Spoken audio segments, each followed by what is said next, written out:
പത്തനംതിട്ട പുല്ലാട് യുവാക്കളെ ഹണി ട്രാപ്പിൽ പെടുത്തി ക്രൂരമായി മർദ്ദിച്ച കേസിൽ ക്രൂരമർദ്ദനത്തിന്റെ ദൃശ്യങ്ങൾ പോലീസ് കണ്ടെടുത്തത് പ്രതി രശ്മിയുടെ ഫോണിൽ നിന്നാണ്. ഇതൊരു ഹണി ട്രാപ്പ് എന്ന് പറയാമോ എന്ന് എനിക്കറിയാം. പ്രതികാര ട്രാപ്പാണ് എന്നാണ് ഞാൻ മനസ്സിലാക്കുന്നത്. ഡംബൽ ഉപയോഗിച്ച് ശരീരത്തിൽ മർദ്ദിക്കുന്ന ദൃശ്യങ്ങൾ ഉൾപ്പെടെ ഭർത്താവ് ജയേഷ് ചിത്രീകരിച്ചിട്ടുണ്ട്. ശരീരത്തിൽ ജനേന്ദ്രിയ സ്റ്റേപ്ലർ അടിക്കുന്ന ദൃശ്യങ്ങൾ ഉൾപ്പെടെ ജയേഷിൻ്റെ ഫോണിലുണ്ടെന്നാണ് പോലീസ് സംശയിക്കുന്നത്. ഫോൺ ശാസ്ത്രീയ പരിശോധനയ്ക്ക് അയക്കും. സംഭവത്തിൽ കൂടുതൽ ഇരകളുണ്ടെന്ന് പോലീസിന് ഇപ്പോൾ സംശയം. വി ജയശങ്കർ വീണ്ടും ചേരുന്നു വിവരങ്ങളുമായി. ജയശങ്കർ, പുല്ലാട്ടെ കാര്യം കൂടുതൽ പറയൂ. Good morning again.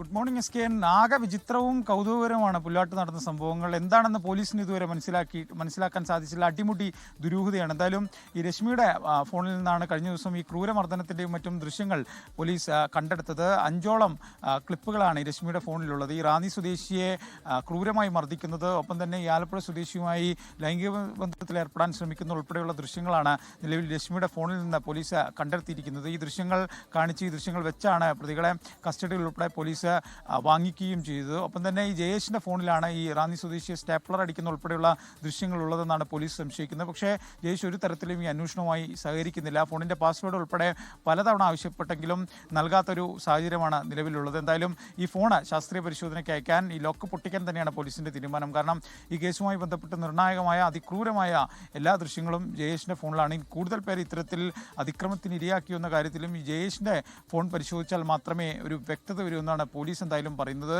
ഇന്ന് തന്നെ ഈ ആറന്മുള പോലീസ് എടുത്ത എഫ്ഐആർ കോയിപ്പുറത്തേക്ക് കൈമാറും. ഇനി കോയിപ്പുറം പോലീസായിരിക്കും ഈ കേസുമായി ബന്ധപ്പെട്ട് ഒരു അന്വേഷണം നടത്തുക.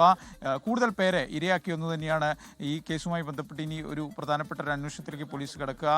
3 or 4 പേർ സമാനമായ രീതിയിൽ ഇത്തരത്തിൽ അതിക്രമത്തിന് ഇരയായിട്ടുണ്ടാകാമെന്നാണ് പോലീസ് സംശയിക്കുന്നത്. പക്ഷേ ആരും പരാതിയുമായി വന്നിട്ടില്ല. ഈ ഫോൺ ഉൾപ്പെടെ പരിശോധിക്കുന്ന ഒരു ഘട്ടത്തിലായിരിക്കും ഇക്കാര്യത്തിൽ കൂടുതൽ വ്യക്തത വരിക എന്നും പോലീസ് നിലവിൽ വ്യക്തമാക്കുന്നുണ്ട്. എന്തായാലും